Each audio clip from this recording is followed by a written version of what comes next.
Hello and welcome back future doctors. So as you know guys, हम बात कर रहे हैं यार हाई स्कोरिंग चैप्टर्स की। काफी वीडियो आपके पास जा चुकी है। जितने भी टॉप मोस्ट चैप्टर्स हैं उनको मैं कवर करने वाला हूँ through top 10 numerical problems. Okay, तो यार देखो, प्रैक्टिस करना अब आपके लिए बनता है। अगर आपने अपने एग्जाम में हाई स्कोर करना है, और ये बहुत इंपॉर्टेंट चैप्टर्स होने वाले हैं आपके लिए, से ज्यादातर क्वेश्चन पूछे जाते हैं। ओके, आज फिर मैं बात करने वाला हूँ current electricity. That is most important I think NEET वालों, तुम्हारे वास्ते। मैं आपके साथ हूँ, आप बस मेहनत करते रहे यार। तो आज बात करने वाले टॉप 10 न्यूमेरिकल प्रॉब्लम्स। ये is the first question, current electricity की मैं बात करने वाला हूँ।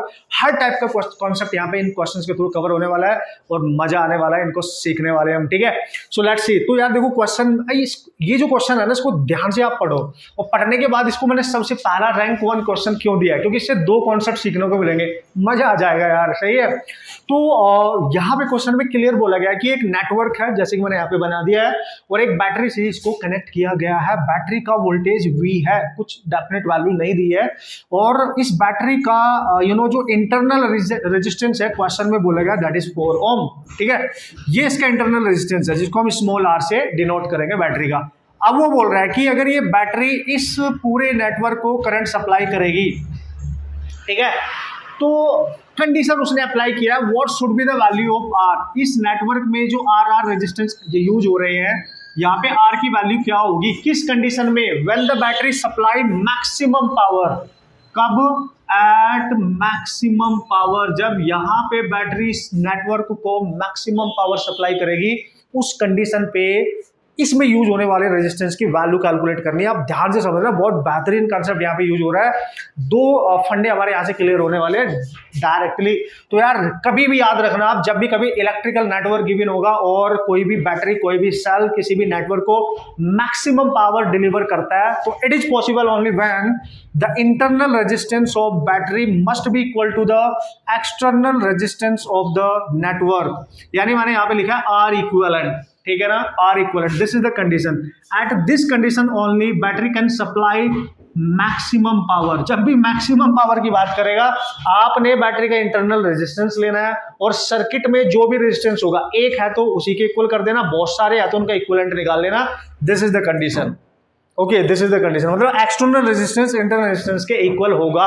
प्रूफ करके यही आएगा रिजल्ट, आप ध्यान से रखिए। पहला कंसेप्ट तो ये हुआ। कभी कभी ये रिजल्ट भी पूछ लेता है डायरेक्ट। अब क्वेश्चन कैसे करेंगे सर, लेट्स सी। दूसरा कॉन्सेप्ट क्या है इसके अंदर, देखो, अगर इस नेटवर्क का हमें इक्विवेलेंट रेजिस्टेंस चाहिए, तो बैटरी का टर्मिनल देखो, ये पॉजिटिव कहां पे कनेक्ट है, इस पॉइंट पे, इसको A मान लो। दूसरा नेगेटिव टर्मिनल कहां पे कनेक्ट है, इस साइड में देख लो, इस पॉइंट पे इसको B मान लो।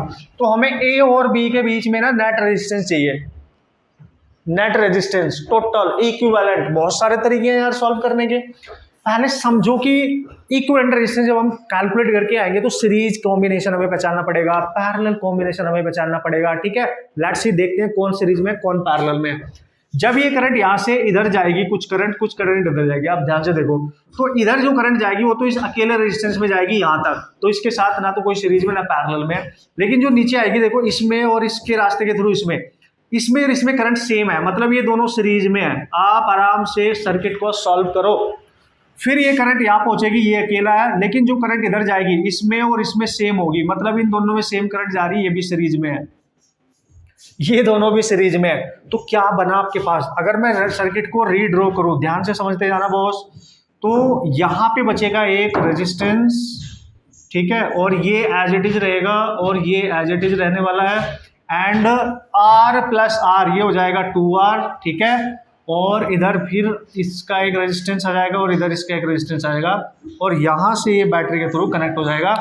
तो ये ऑलरेडी आ रहा है, ये 6R है, ये 2R हो जाएगा, देखो R प्लस R, एंड ये है 4R। अब फिर से आप नेटवर्क की एनालिसिस करो। ये बैटरी E है, जिसका इंटरनल रेजिस्टेंस दे रखा है 4 ओम, क्लियर है। अब यहां से जब करंट जाएगी, तो देखो ये वाला पॉइंट A माना था आपने, ये वाला पॉइंट आपने B माना है यहाँ पे। ठीक है, जस्ट रिमेंबर।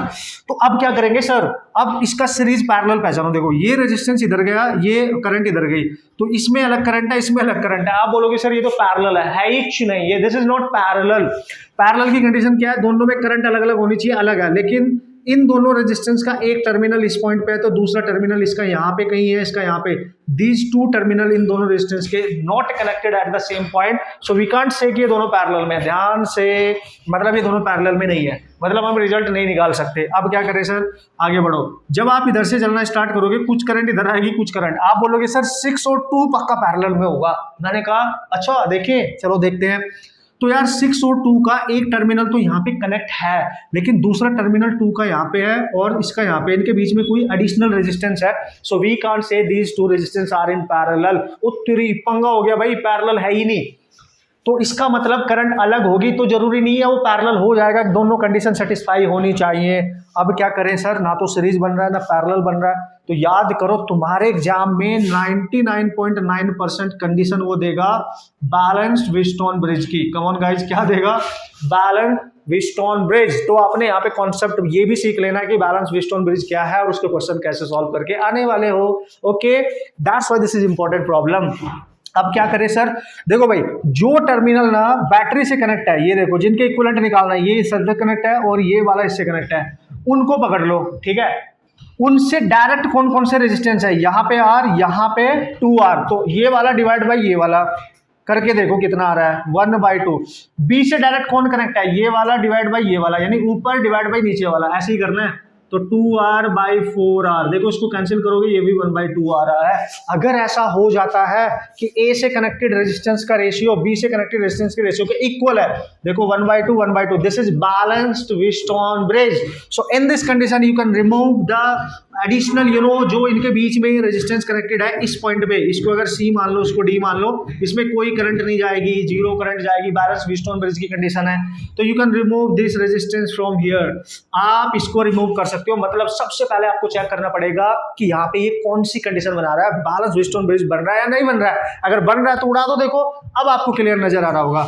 यहां से जो करंट जाएगी इसमें प्लस इसमें, दोनों में सेम जाएगी, तो ये क्या हो गया, सीरीज 3R, ठीक है। और जो करंट नीचे से जाएगी वो इसमें प्लस इसमें जाएगी, ये भी क्या हो गया सर, 4 + 2 दैट इज 6R।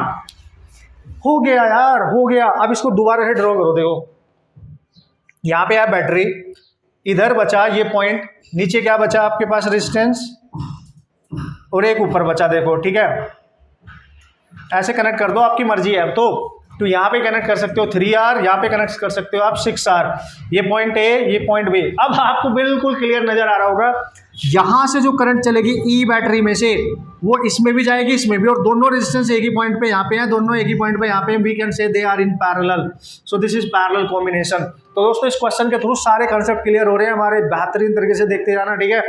अच्छा सर, ये तो दोनों पैरेलल में, और पैरेलल का रेजिस्टेंस कैसे निकालोगे, RAB नेट रेजिस्टेंस आएगा 3 × 6 प्रोडक्ट ओवर सम, दो रेजिस्टेंस पैरेलल में होते हैं, प्रोडक्ट ओवर सम, सो 3 + 6, तो ये आएगा, देख सकते हो आप, that is 3 × 6/9, 3 and that is 2, यार 2 आ गया। तो इस नेटवर्क में अगर मैं दोबारा से इसको बनाऊं, ये जो बैटरी है ना, जिसका EMF E है और इंटरनल रेजिस्टेंस 4 ओम है, ये एक ऐसे रेजिस्टेंस को करंट सप्लाई करेगी पावर जिसका रेजिस्टेंस आ गया 2 ओम, यानी टोटल जो इक्विवेलेंट रेजिस्टेंस आया वो 2 ओम आया है। और ये इसको मैक्सिमम पावर ट्रांसफर करना चाहती है, और मैक्सिमम पावर ट्रांसफर अगर कर रही है तो इसका इंटरनल रेजिस्टेंस इसके एक्सटर्नल रेजिस्टेंस के इक्वल होना चाहिए। Just put this condition, very important. तो R must be equal to R equivalent, the equivalent resistance of the circuit. R कितना दे रखा है, 4 ओम, तुमने कितना निकाला ये, ठीक है। Oh wait, this is R, तो यहाँ पे R तो बचेगा, ये भी R है ना, ये भी R है, ये भी आ रहा है, ये भी आ रहा है, तो एक R कैंसिल हो जाएगा, तो एक R बचेगा, तो 2R बचना चाहिए, ठीक है। सो यहाँ पे आप लिखोगे 2R, तो ये कैंसिल, तो R आ गया 2 ओम, R आ गया 2 ओम। तो इट मीन्स इस नेटवर्क में जहां जहां पे R लिखा है वहां पे 2 ओम रेजिस्टेंस होना चाहिए, और यही हमसे पूछा गया है कि इस नेटवर्क में जो R यूज हो रहा है उसका वैल्यू क्या होगी, कब, when this battery supplied the maximum power to the network, and this is how you can solve the type of problem. come on guys, यार बेहतरीन कंसेप्ट है, बेहतरीन न्यूमेरिकल है, जिनसे मल्टीपल क्वेश्चन, मल्टीपल कंसेप्ट हमारे क्लियर हो जाते हैं। बड़े से आप प्रैक्टिस करोगे, एक ही क्वेश्चन में बेहतरीन तरीके से बहुत सारे कॉन्सेप्ट आप सीख सकते हो। नेक्स्ट जितने भी क्वेश्चन मैं लेने वाला हूँ बहुत उसमें होने वाले हैं, हर कैटेगरी क्वेश्चन मैं यहाँ पे डिस्कस करूंगा, जिससे पूरा चैप्टर आपका कवर हो जाए। ओके यार, अब बात करने वाले हैं और इंपॉर्टेंट कॉन्सेप्ट की, और उस पर डिपेंड स्टैंड एंड न्यूमेरिकल की। देखो यहाँ पे क्या है कि कलर कोड का क्वेश्चन मैंने लिया यार, और इस टाइप के क्वेश्चन बहुत आपके एग्जाम में पूछे जाने लगे हैं। तो लगभग हर साल इनका क्वेश्चन पूछा जा रहा है, मेंस में पूछा जा रहा है, नीट में पूछा जा रहा है। तो ये बहुत ईजी कंसेप्ट भी है और बड़े तरीके से आप इसको फोड़ के आ सकते हो। 4 मार्क्स डेफिनेटली आप कंफर्म कर सकते हो। ओके, और ये पूरी यूनिट आपके लिए बहुत इंपॉर्टेंट होने वाली है। तो हियर इज द क्वेश्चन आप जल्दी से कम ऑन गाइस रीड कर लो यार, देख लो बस एक बार। और आपको कलर कोड के क्वेश्चंस कैसे अटेम्प्ट करने होते हैं, फंडा तो आपको पता ही होगा ना, टेंशन नहीं है। देख लेते हैं पहले। तो एक कार्बन रजिस्टर है आपके पास, उसमें जो पहला कलर है ना, जो स्ट्रिप्स होती है, पहले देखो आप करके कैसे, क्योंकि इजी क्वेश्चन मैक्सिमम हम जल्दी में गलत कर देते हैं और कॉन्फिडेंस में देखते नहीं है और सोचते नहीं है, क्योंकि हमें लगता है तो बहुत जल्दी से हो जाएगा एंड हमसे मिस्टेक होने के चांस बने रहते हैं। तो आपने किस तरीके से बहुत आराम से सावधानी पूर्वक क्वेश्चन को उड़ा देना है। देखो, जब भी ये जो स्ट्रिप्स होती हैं, ये वाली ये कलर स्ट्रिप्स होती हैं, ये बैंड होते हैं, कलर बैंड होते हैं, इनको रीड कैसे करोगे? इनको हमेशा इस साइड से करना है, लेफ्ट से चल के राइट में जाना है। ध्यान से समझना, नंबरिंग भी वैसे ही करनी होती है। तो लेफ्ट से राइट में नंबरिंग करनी है। तो सबसे पहला कलर है ग्रीन, फिर है ऑरेंज, फिर है येलो, फिर है गोल्डन, लास्ट में है ये गोल्डन।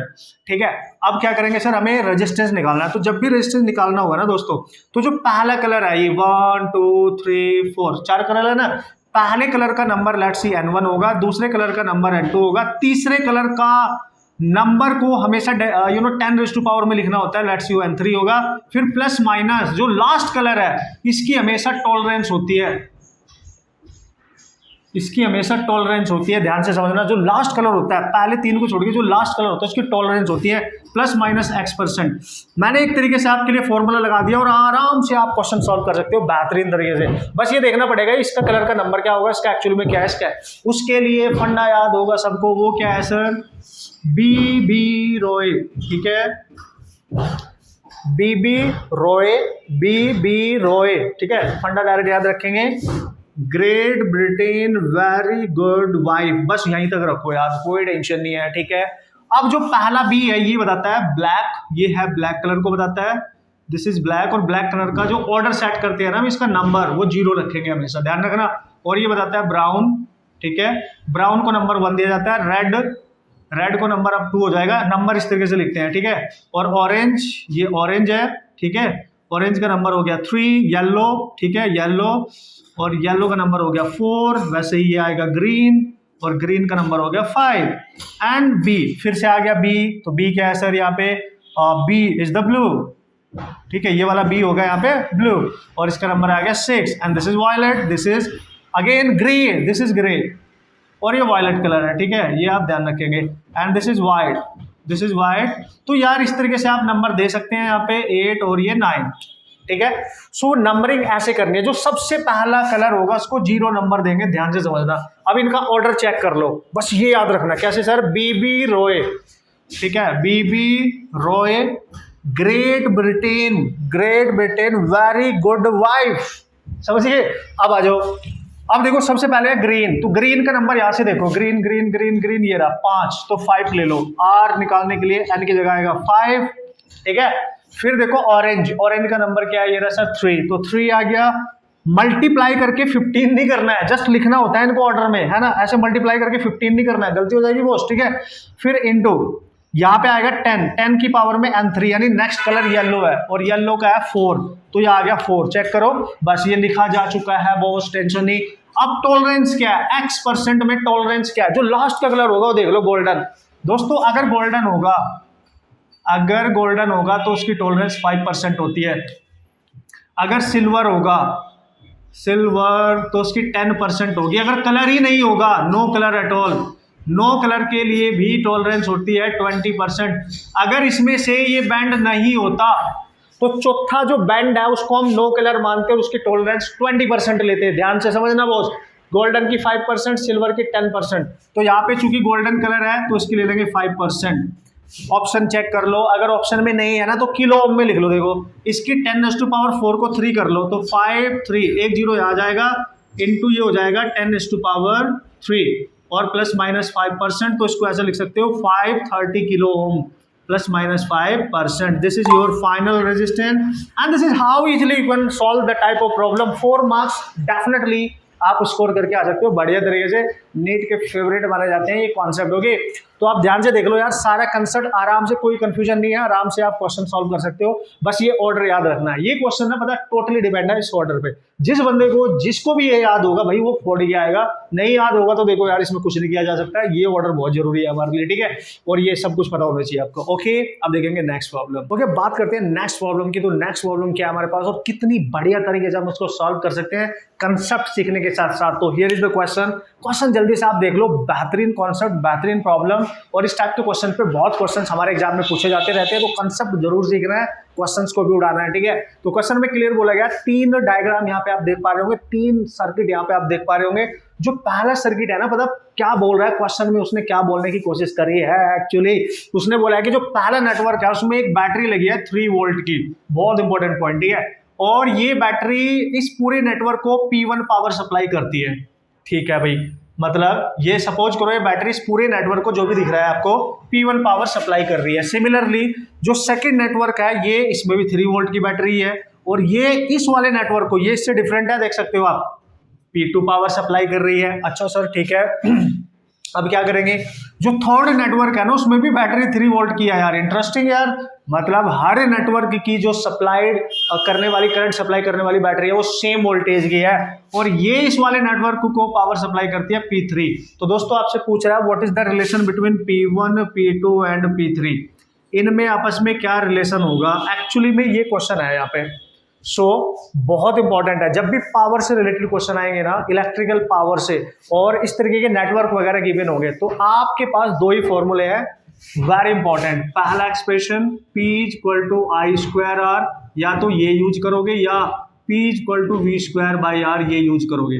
अब ये डिपेंड करेगा सिचुएशन पे कि आप इनमें से कौन सा फॉर्मूला यूज करके, जो 10th क्लास में पढ़ा था आपने, उसको क्वेश्चन सॉल्व करके आने वाले हो। Okay, this is the important point.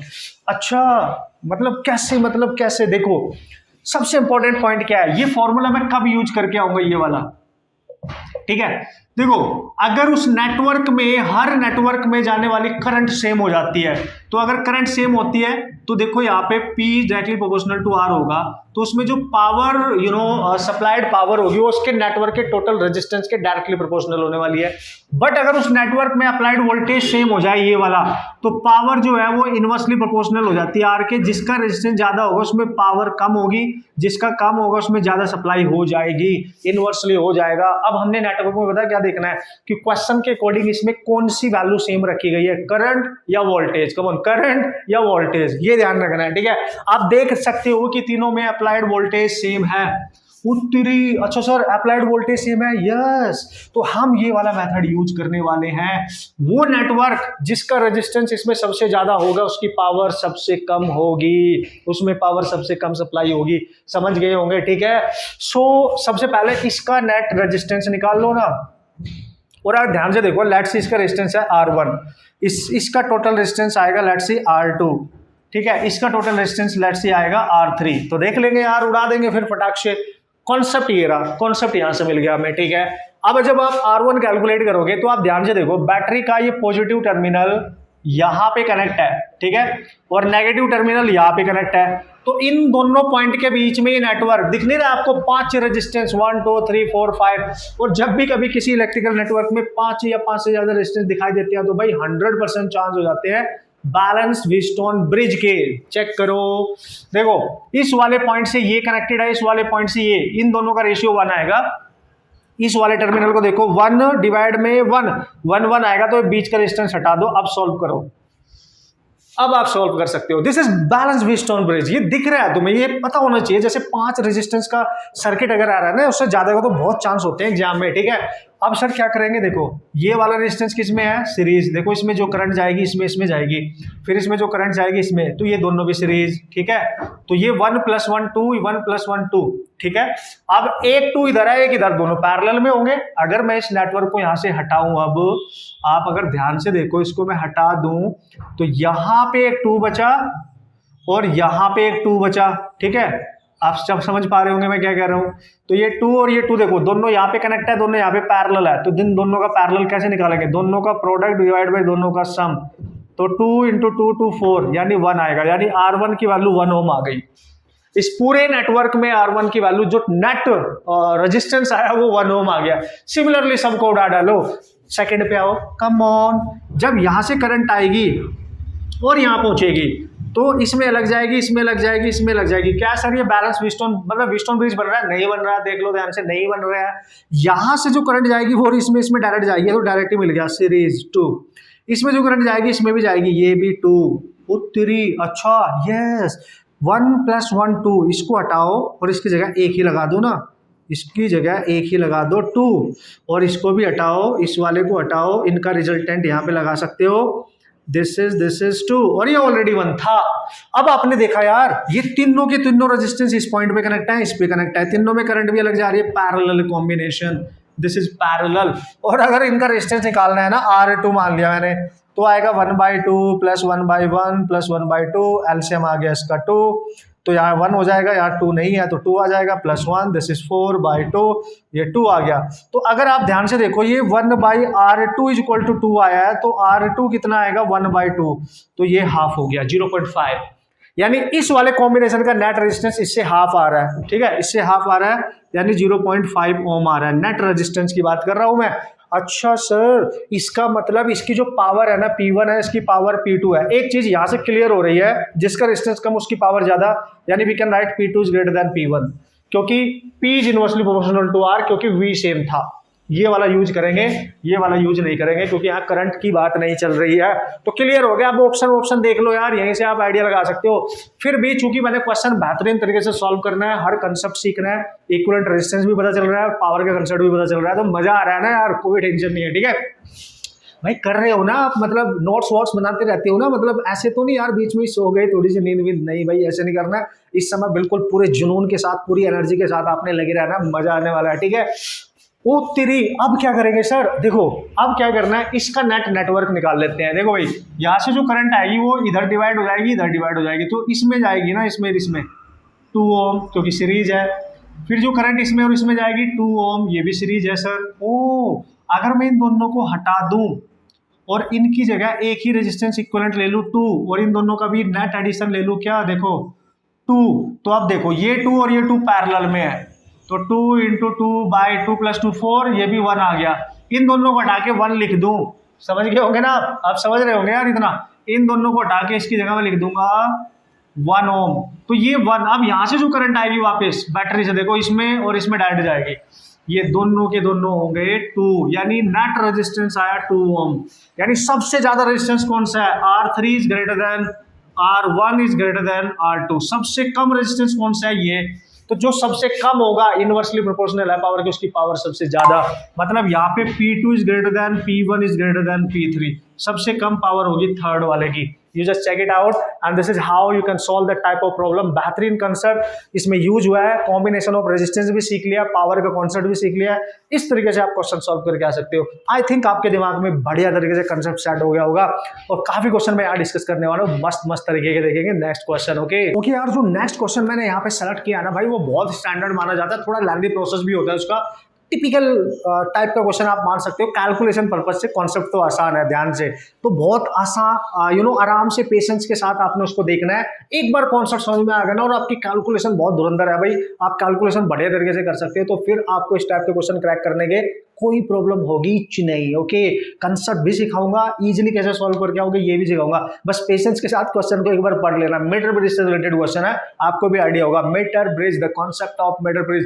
Question में क्लियर बोला गया है कि एक मीटर ब्रिज सेटअप है, यहाँ पे उसके एक गैप में, ओके, 2 ओम का रेजिस्टेंस है, दूसरे गैप में x ओम रेजिस्टेंस है, विच इज अननोन, हमें नहीं पता भाई उसकी वैल्यू क्या है, बट उसने ये बोला है कि ये जो x ओम है ये 2 से तो ज्यादा होगा, कुछ भी होगा बट 2 से ज्यादा होगा, this is greater than 2 ohm. Okay, cool.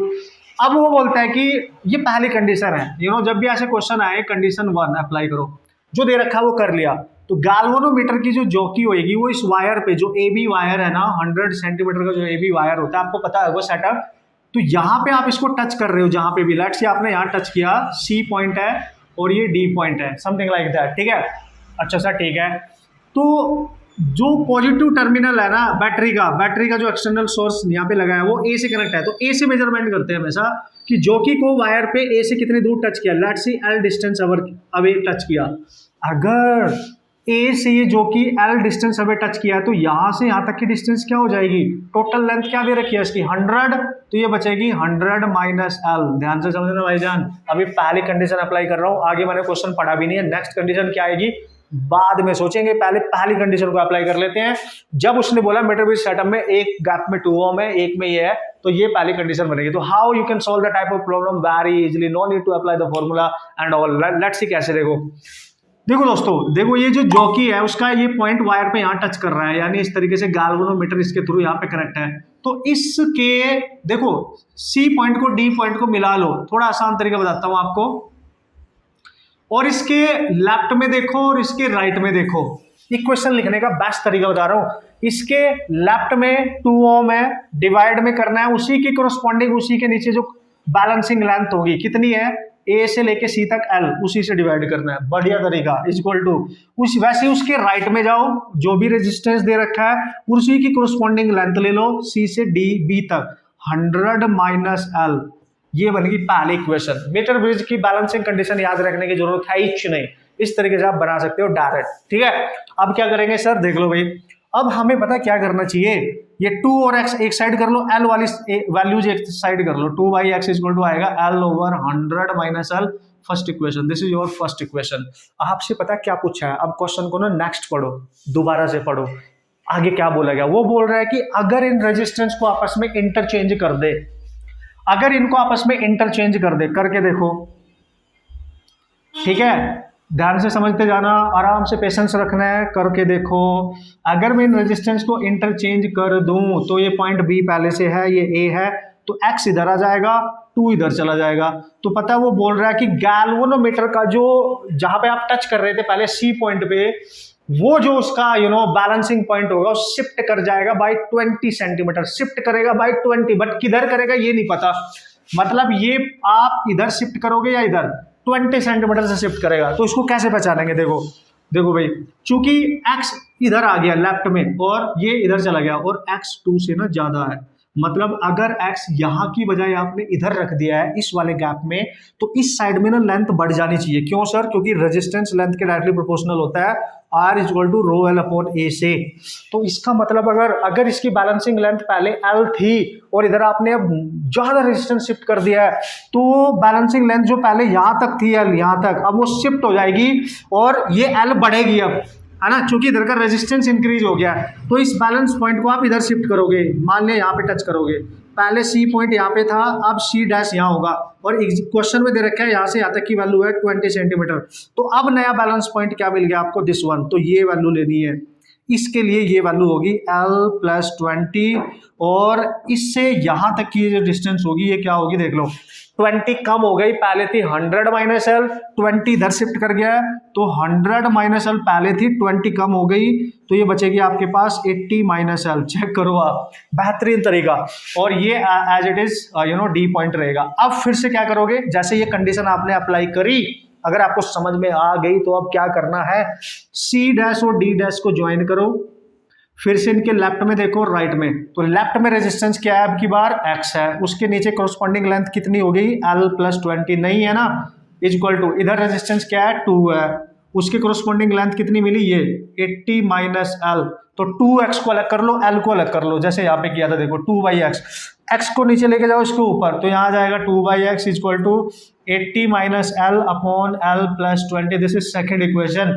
ये करना है, ये करना है, इजी कैलकुलेशन हो जाएगी, बहुत टफ क्वेश्चन भी बहुत आसान हो जाएगा अगर इस अप्रोच के साथ आप क्वेश्चन करने जाओगे। ठीक है, अब क्या करेंगे sir, we have to calculate the value of unknown resistance x की वैल्यू चाहिए ना आपको, ऑप्शंस आपके सामने है, तो क्या करोगे, फर्स्ट और सेकंड इक्वेशन का यूज कर लो।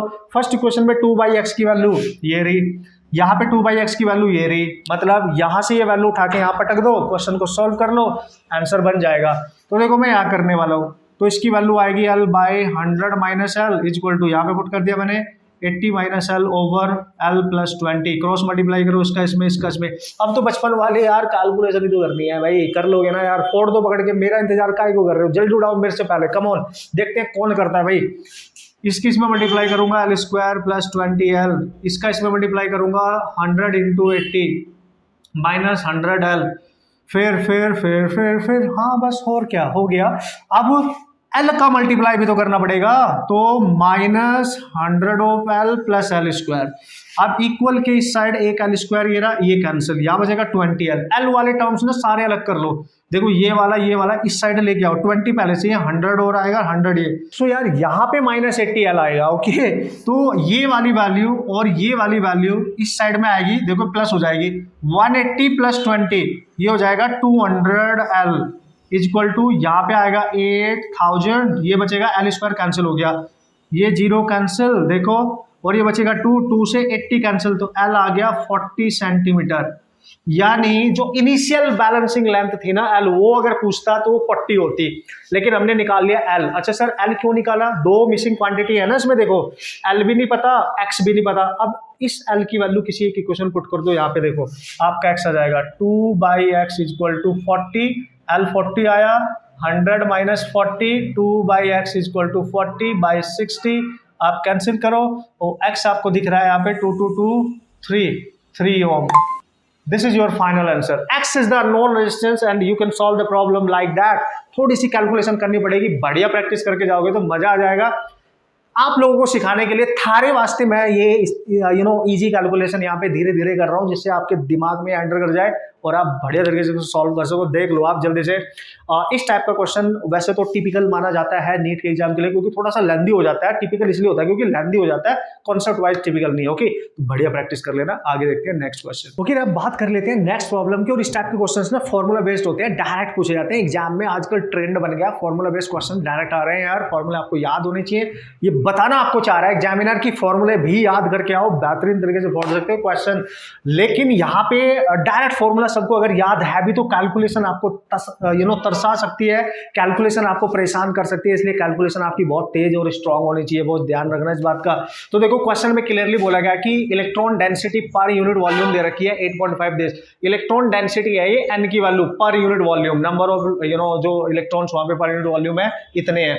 और रिलैक्सेशन टाइम दे रखा है 25 फेम्टा सेकेंड। फेम्टा इसको आपको कन्वर्ट करना पड़ेगा। देखो 1 फेम्टा जो होता है 10⁻⁻15 सेकंड के इक्वल होता है। जैसे आपने डिस्टेंस के लिए पढ़ा था फर्मी, है ना, फर्मी, ठीक है।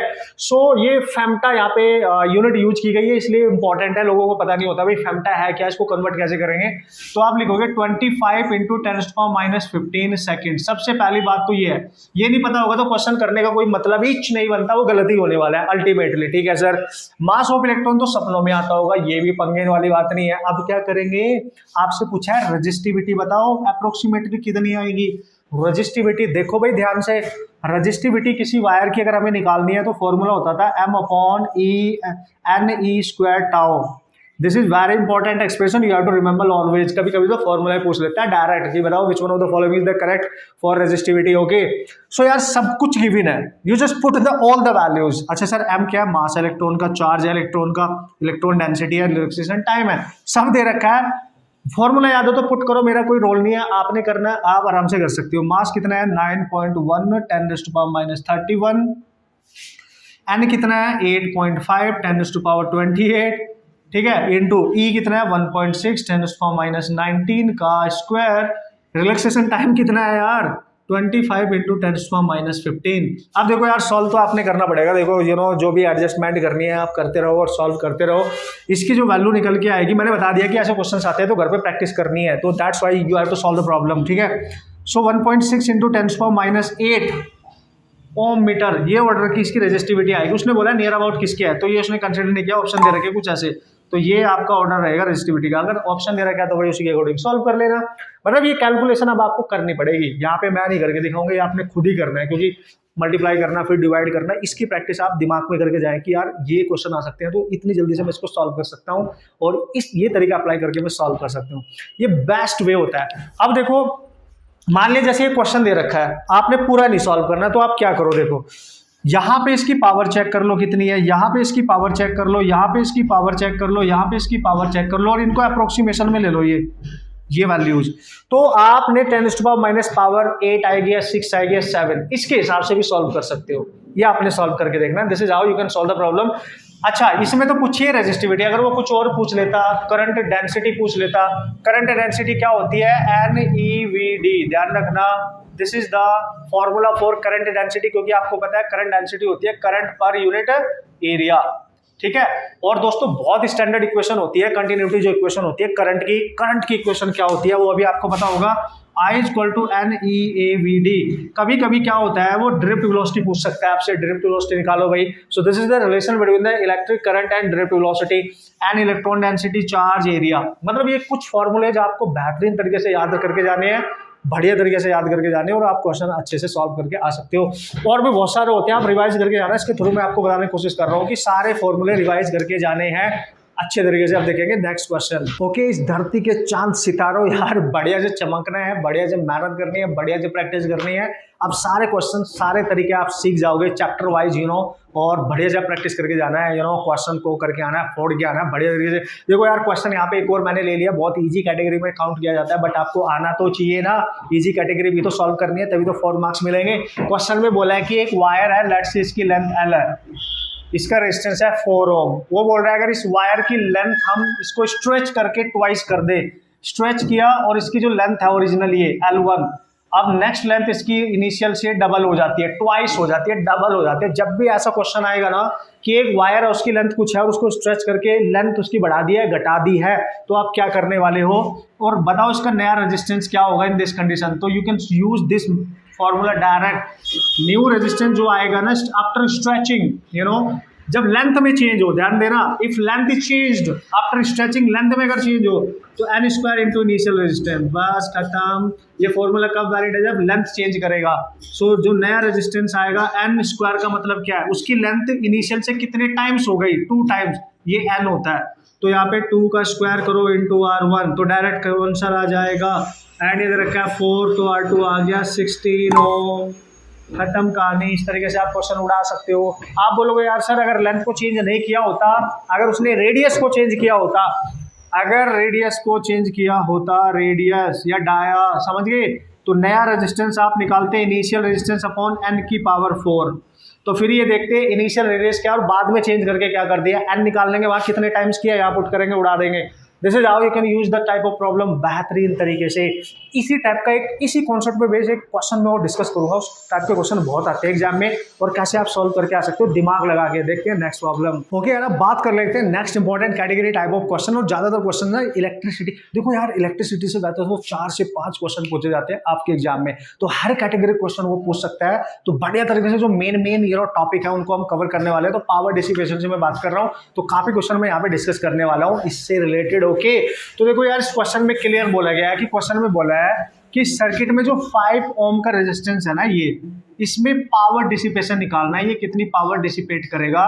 सो power dissipation in 5 ohm we have to calculate. देखो भाई, पावर डिसिपेशन आप कैसे निकाल सकते हो, या तो आप फॉर्मूला यूज करोगे I²R या यूज करोगे V²/R। ये या तो आपको इसमें पावर निकालने के लिए इसमें कितनी करंट फ्लो कर रही है वो निकालनी पड़ेगी, या इसकी अक्रॉस जो वोल्टेज ड्रॉप होगा 5 ओम के अक्रॉस वो निकालना पड़ेगा। देखते हैं क्या आसान है हमारे लिए, किस तरीके से हम यूज कर सकते हैं। ओके, बढ़िया तरीके से, ठीक है। अब क्वेश्चन में हिंट दिया है कि 2 ओम में करंट जा रही है 3 एम्पियर, ये क्वेश्चन में बोला है। देखो ना, मजा नहीं आ गया यार। अगर 2 ओम में करंट 3 एम्पियर जाएगी तो इसके अक्रॉस जो वोल्टेज ड्रॉप होगा वो क्या होगा, IR, यानी 2 × 3 दैट इज 6 वोल्ट, है ना, 6 वोल्ट का ड्रॉप होगा। और अगर 3 की वजह से इसके अक्रॉस 6 वोल्ट का ड्रॉप हुआ तो ये जो ब्रांच है ना, ये इसके भी पैरेलल है और इसके भी पैरेलल है, यानी ये तीनों ब्रांच आपस में पैरेलल है। तो टेंशन ही नहीं लेने का बॉस। लेट्स सी, अगर मैं ध्यान से देखूं, इसका जो वोल्टेज यहाँ से यहाँ तक ड्रॉप हुआ है 6 वोल्ट, वही सेम वोल्टेज ये AB मान लो और ये CD मान लो, CD के अक्रॉस भी होगा। मतलब यहाँ से यहाँ तक वोल्टेज ड्रॉप कितना रहेगा, सेम ही रहेगा, कितना, 6 वोल्ट। तो इस 6 वोल्ट का यूज करके मैं इस ब्रांच को अलग निकाल लेता हूँ। देखो, इस ब्रांच को अलग निकालते हैं, आपको और आसानी से समझ में आएगा। ये D, ये C, और आपको पता है इसका टोटल वोल्टेज हमें दे रखा है कितना, यहाँ से यहाँ तक 6 वोल्ट इसके अक्रॉस होगा, और ये दोनों सीरीज में है, ये 1 ओम है, ये 5। तो मैं क्या करने वाला हूँ पता है, मुझे इसके अक्रॉस टोटल वोल्टेज पता है, मान लिया इसके अक्रॉस वोल्टेज है V1 और इसके अक्रॉस इसी के नाम से V5 और मुझे V5 निकालना है। तो आसान तरीका, जब भी दो रेजिस्टेंस सीरीज में हो और जिस भी रेजिस्टेंस के अक्रॉस आप वोल्टेज निकालना चाहते हो, डायरेक्ट फॉर्मूला, डायरेक्ट तरीका, उसी का रेजिस्टेंस ले लो इनटू टोटल वोल्टेज जो है वो ले लो, डिवाइड में दोनों का रेजिस्टेंस का सम। समझ गए होंगे मैंने क्या बोला, सीरीज में जिस भी रेजिस्टेंस के अक्रॉस वोल्टेज निकालना है उसी का रेजिस्टेंस लो, टोटल वोल्टेज से मल्टीप्लाई करो, डिवाइड में दोनों रेजिस्टेंस का सम। तो 5 के अक्रॉस वोल्टेज आ जाएगा 5 × 6 by 1 + 5 that is 5 × 6 by 6 cancel, that is 5 उत्तरी। मतलब 5 ओम के अक्रॉस जो वोल्टेज आया, जो ड्रॉप होगा वो 5 वोल्ट का होगा, 5 वोल्ट। और जैसे ही वोल्टेज आ गया, करंट हमने नहीं निकाली, हमने जल्दी से वोल्टेज निकाल लिया, वोल्टेज आते ही इसके अक्रॉस जो पावर डिसिपेशन होगा, फॉर्मूला V²/R, तो पावर डिसिपेशन होगा इसके अक्रॉस 5 का स्क्वायर बाई 5, तो दिख रहा है आपको 5 वॉट। तो this is how you can you can crack the type of problem by using this concept। बढ़िया टाइप से बढ़िया तरीके से आप क्वेश्चन कर सकते हो। काफी क्वेश्चन ना पूछे गए हैं आपके एग्जाम में इस कंसेप्ट पे डिपेंडेंट। तरीका आप देख लो किस तरीके से सॉल्व करना है। अगर 4 के अक्रॉस करता ना तो वोल्टेज डायरेक्ट 4 पे ही चला जाता है, डायरेक्ट आप निकाल सकते थे। 1 के अक्रॉस करता ना, अगर 1 पे कितना डिसिपेशन होगा, तो 1 पे होगा डिसिपेशन V², उसका 1 का डिवाइड में उसका रेजिस्टेंस 1, तो V1 निकाल लेते हैं हम। और V1 कैसे निकालते हैं, इसी का रेजिस्टेंस टोटल वोल्टेज दोनों का सम, कितना 6, तो 1 वोल्ट, क्योंकि 6 में से 5 अगर इसके पास गया तो 1 यही बचेगा ना, तो यहाँ पे देखो 1 पुट करो तो पावर आएगा 1 वॉट। अगर इस पे पूछता तो 1 वॉट। मतलब इस तरीके से मैं आपको बता रहा हूँ, कोई भी क्वेश्चन आप आराम से कर सकते हैं। देखेंगे नेक्स्ट क्वेश्चन। ओके यार, बात करते हैं next important category type of questions की, जो बल्ब से रिलेटेड आते हैं। काफी क्वेश्चन आपने देखे होंगे यार, सीरीज कॉम्बिनेशन, पैरेलल कॉम्बिनेशन और इंडिविजुअल बल्ब से रिलेटेड क्वेश्चन आते हैं। तो how you will deal the type of problem, जल्दी से देखो क्वेश्चन में क्लियर बोला है। छोटा सी बेहतरीन सी प्रॉब्लम मैंने लिया है, जिससे इसके थ्रू कॉन्सेप्ट भी आपको सिखा सकूं कैसे आप यूज करके आएंगे। एक बल्ब आपके पास है, उसने बोला बल्ब की जो रेटिंग वैल्यूज है वो क्या है, तो बल्ब पे जो वोल्टेज है, रेटिंग वोल्टेज 200 वोल्ट है, उसकी वॉट कितनी है, 100 वॉट है। मतलब ये बल्ब की रेटिंग वैल्यूज है, ध्यान से समझना, बल्ब की रेटिंग वैल्यूज है। तो जब भी कभी किसी बल्ब पे रीडिंग लिखी होती है ना, ये रेटिंग लिखी होती है, तो उसकी हेल्प से आप बल्ब का रेजिस्टेंस निकाल सकते हैं। और रेजिस्टेंस देखो, वोल्टेज पता है, पावर पता है, ये पावर होगी उसकी बल्ब की, और ये उसका वोल्ट हो गया बल्ब का। ऐसे समझो आप, तो V²/P से निकल जाएगा, P=V²/R होता है ना। तो this is bulb, this is bulb, तो रेजिस्टेंस ऑफ बल्ब आपका आ जाएगा V कितना है भाई, 200 का स्क्वायर, B कितना है भाई, 100। इक्वेशन नंबर 1, यहाँ से ना रेजिस्टेंस आ जाएगा। You can solve the problem very easily, resistance आ जाएगा। अच्छा सर, अब क्या करेंगे, अब आपसे पता क्या पूछा है, वो बोल रहा है कि अगर इस बल्ब को, जिसकी रेटेड वोल्टेज है 200 वोल्ट और वॉट है उसकी 100 वॉट, पावर सप्लाई की जाए बाहर से, अगर इस बल्ब को पावर सप्लाई की जाए और जो सप्लाइड पावर है, VS लिखूंगा मैं, सप्लाइड पावर वो है 160 वोल्ट पे इसको पावर सप्लाई की जाए अगर, ठीक है, तो बताओ पावर कंजप्शन कितना होगा। पावर कंजप्शन, अगर इतनी वोल्ट की बैटरी लगा के हम इसको करंट दें तो पावर कंजप्शन कैसे निकालना है, ध्यान से समझेंगे आप। अब चूंकि आप इस वोल्टेज पे पावर सप्लाई कर रहे हो, तो पावर सप्लाई जब आपको निकालनी है पावर कंजप्शन के लिए, वो होगी V जो सप्लाइड है डिवाइड में बल्ब का रेजिस्टेंस। बस डायरेक्ट यहां से देखो आप and you can solve the problem. आसान है भाई।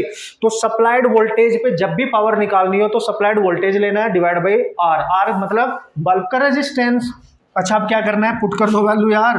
तो consumption VS as it is रखो, VS कितना है 160 का स्क्वायर डिवाइड में R भी यहां से निकाल लो, 200 का स्क्वायर डिवाइड में 100, तो PC आ गया 100 ऊपर जाएगा, इसको लिख सकते हो 160/200 का होल स्क्वायर। ये देखो कैंसिल, यह आ गया 100 इंटू, देखो ये कैंसिल कर दो आप अंदर ही अंदर, दिस इज 4 आएगा, दिस इज 5, 4 का स्क्वायर हो जाएगा 16, 5 का स्क्वायर हो जाएगा 25, ये आएगा 4। तो जो पावर कंजप्शन होगा 4 × 16 दैट इज 64 वॉट, ठीक है, दिस इज 64 वॉट। इतनी पावर कंजप्शन होगी अगर इतनी रेटिंग के बल्ब को 160 वोल्ट पे हम सप्लाई करें, तो इतनी पावर ये कंजप्शन यहाँ पे देखने को मिलने वाली है। इस तरीके के क्वेश्चन आपने इसी तरीके से उड़ा के आने हैं, बढ़िया तरीके से आप ध्यान रखेंगे। और कभी कभी दोस्तों आपसे क्वेश्चन पूछ लेता है कि 2 बल्ब है, उनको सीरीज में कनेक्ट कर दिया है, ठीक है, सीरीज में कनेक्ट कर दिया है 2 बल्ब को, ऐसे क्वेश्चन भी आते हैं।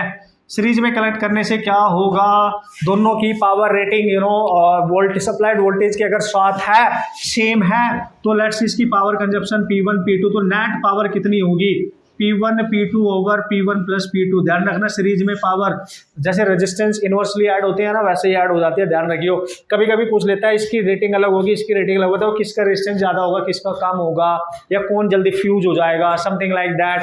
चूंकि इनको सीरीज में कनेक्ट किया है ना आपने तो इसमें जाने वाली करंट सेम होगी, तो इसको पता है किससे डील करेंगे, P equal to I square R से। करंट सेम हो गई, P directly proportional to R. आप क्या करोगे, इंडिविजुअल बल्ब का रेजिस्टेंस निकाल लेना, जिसका रेजिस्टेंस ज्यादा होगा उसका पावर कंजप्शन ज्यादा होगा, सीधी सी बात है ना। More resistance more will consume the power, so उसके फ्यूज होने के चांस भी ज्यादा हो जाएंगे। इस तरीके से आप यूज कर सकते हो। तो सीरीज बने पैरेलल बने इस तरीके से आप क्वेश्चन बना लेना, आराम से बना सकते हो। मतलब बस इंपॉर्टेंट पॉइंट क्या है पता है, बल्ब से जो लिखा होता है जो रेटिंग वोल्टेज और वॉट पावर उससे हम रेजिस्टेंस निकालते हैं, ये इंपॉर्टेंट है। अब देखेंगे नेक्स्ट क्वेश्चन। ओके गाइस, जब बात करने वाले नेक्स्ट इंपॉर्टेंट कंसेप्ट से रिलेटेड प्रॉब्लम्स की, बहुत बेहतरीन कंसेप्ट माना जाता है। हर साल क्वेश्चन लगभग एग्जाम में पूछे जाते हैं। आपके पोटेंशियोमीटर वायर जितने भी इलेक्ट्रिकल इंस्ट्रूमेंट है ना यार, उनको तो आप छोड़ के ना जाए, बढ़िया से प्रैक्टिस करके जाना है। सारे कंसेप्ट रिवाइज करके जाने हैं, मीटर ब्रिज के व्हीटस्टोन ब्रिज के पोटेंशियोमीटर के,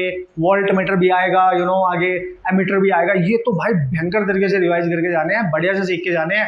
क्वेश्चन देख लो, थोड़ा लेंथी सा है लेकिन घबराने का नहीं। पोटेंशियोमीटर से आने वाला क्वेश्चन बहुत आसान होता है, बढ़िया तरीके से आप क्रैक करके आ सकते हो क्वेश्चन को। ओके, बस एक बार आपने उसको पढ़ लेना, छोड़ के नहीं आना, बस पढ़ लेना है थोड़ा सा टाइम देके। क्वेश्चन को आप पढ़ लो, क्वेश्चन में क्लियर बोला गया है।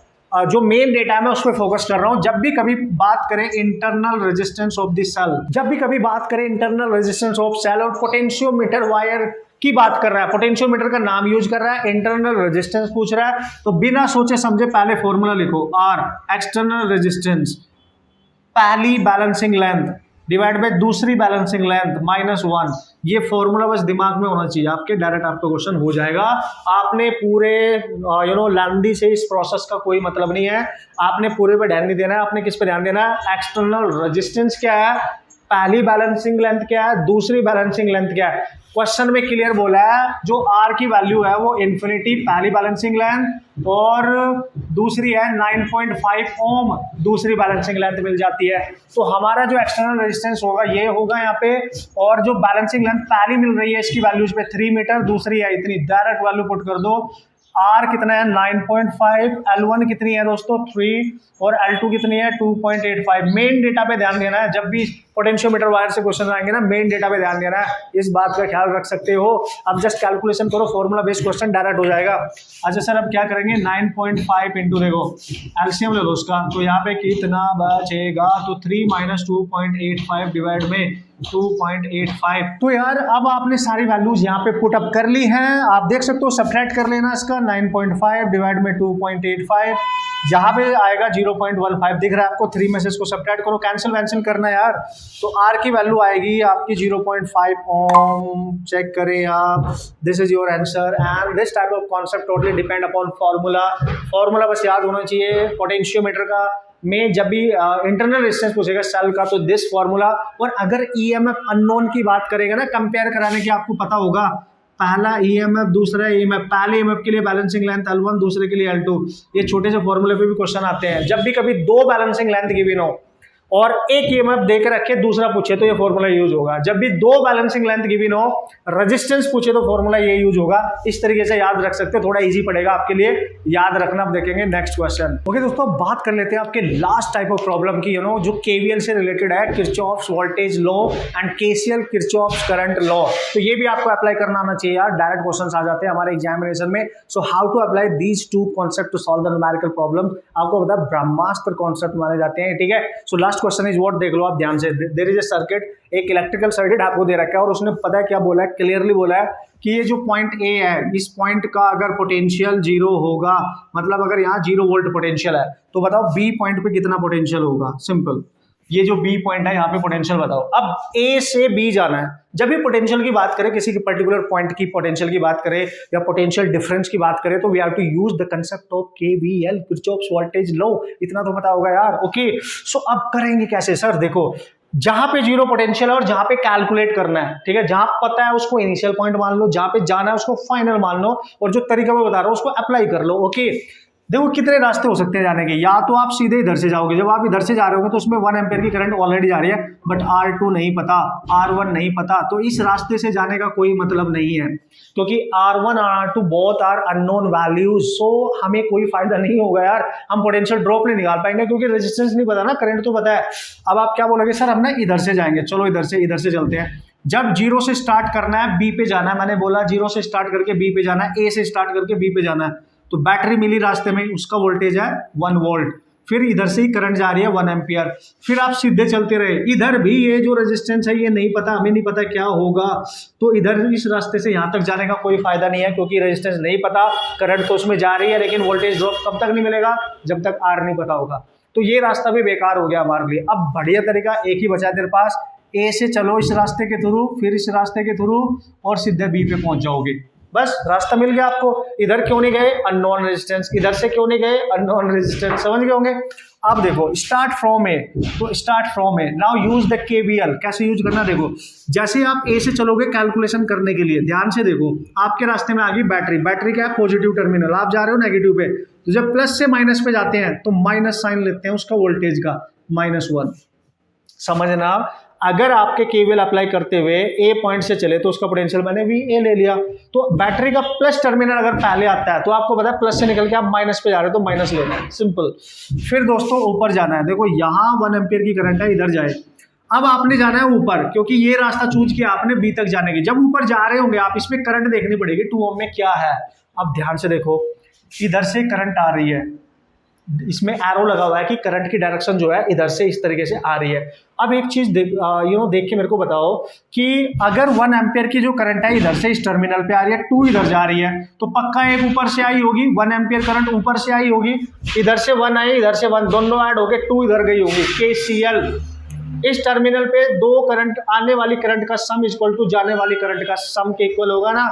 तो अगर 2 इधर जा रही है, 1 इधर से आ रही है, तो पक्का 1 उधर ऊपर से आई होगी। तो अब आप कैलकुलेशन कर सकते हो, जब आप ऊपर जाओगे कैलकुलेशन करने के लिए, आप ऊपर जा रहे हो, करंट अपोजिट आ रही है आपके। जब भी दोस्तों आप कैलकुलेशन जब करते हैं, करंट आपके अपोजिट किसी रेजिस्टेंस में आए, तो इसके अक्रॉस जो पोटेंशियल लेंगे वो प्लस लेंगे, यानी I × R, समझ गए। फिर आगे बढ़ो, फिर आपने रुकना नहीं है, यहाँ से चल के आपने फिर आगे जाना। जब बैटरी मिल गया आपको प्लस से माइनस, तो चूंकि आप प्लस से निकल के माइनस जाओगे तो -2, और बी पे जाते ही इक्वल टू बी करना है, जिस पे फाइनल पॉइंट है जो उसके पोटेंशियल को इक्वल करना है, सिंपल। ए का पोटेंशियल दे रखा है 0, -1 plus current in this resistance 1 into resistance है 2 -2 इक्वल टू VB। ठीक है, ये हो गया आपका कैंसिल, तो VB is what, -1 volt, and this is your final answer. This is the potential at point B and this is how you can solve the type of problem. आप ध्यान से देख लो कि सिचुएशन क्या है और किस तरीके से आपने इस क्वेश्चन को हैंडल करना है। केवीएल अप्लाई करने के बाद आप बेहतरीन तरीके से क्वेश्चन सॉल्व कर सकते हो। ओके यार, तो एक चीज बस यहाँ पे आप चेक कर लेना, that is very very important. आपके पास जो भी प्रीवियस ईयर के क्वेश्चन होंगे, बुक होगी, कुछ भी होगी, यहाँ पे ये जो मिडल रेजिस्टेंस है 2 ओम वहां पर मिसिंग है। एक्चुअल डायग्राम में देख लेना, 2 ओम रेजिस्टेंस है और इस वाली ब्रांच में करंट अप नहीं डाउन जा रही है, क्योंकि तभी तो यहाँ पे करंट 1 एम्पियर होगी, इधर से करंट आ रही होगी, समथिंग लाइक दैट। ठीक है, ऐसे आप समझेंगे। और उसके बाद अकॉर्डिंग टू दिस सिचुएशन अगर देखें, ये बैटरी का प्लस टर्मिनल, ये माइनस और इसका प्लस माइनस, इस तरीके से फेसिंग बैटरीज है, तो आंसर -1 आएगा। लेकिन आपके उसमें इसमें प्रीवियस ईयर के जब मैंने क्वेश्चन देखे तो वहाँ +1 वोल्ट दे रखा है, वो तभी पॉसिबल है जब ये बैटरी रिवर्स होगी, मतलब इधर माइनस होगा और इधर प्लस होगा। ध्यान रखना, according to the given question उसमें ये क्लियर है, ये आप ध्यान देखेंगे। ठीक है, सो दिस इज -1 वोल्ट। आप ध्यान से देखेंगे इस क्वेश्चन को, ध्यान से करेंगे बढ़िया तरीके से। This is how you can solve all the type of problem, there is no confusion at all. Practice करके जाना, न्यूमेरिकल की कॉन्सेप्ट सीख के जाना उसके तरीके से, और पूरा कंप्लीट चैप्टर आप कवर कर सकते हो बढ़िया तरीके से। ओके गाइज, मिलते हैं नेक्स्ट इंपॉर्टेंट यूनिट में नेक्स्ट इंपॉर्टेंट कंसेप्ट के साथ। Okay and all the best.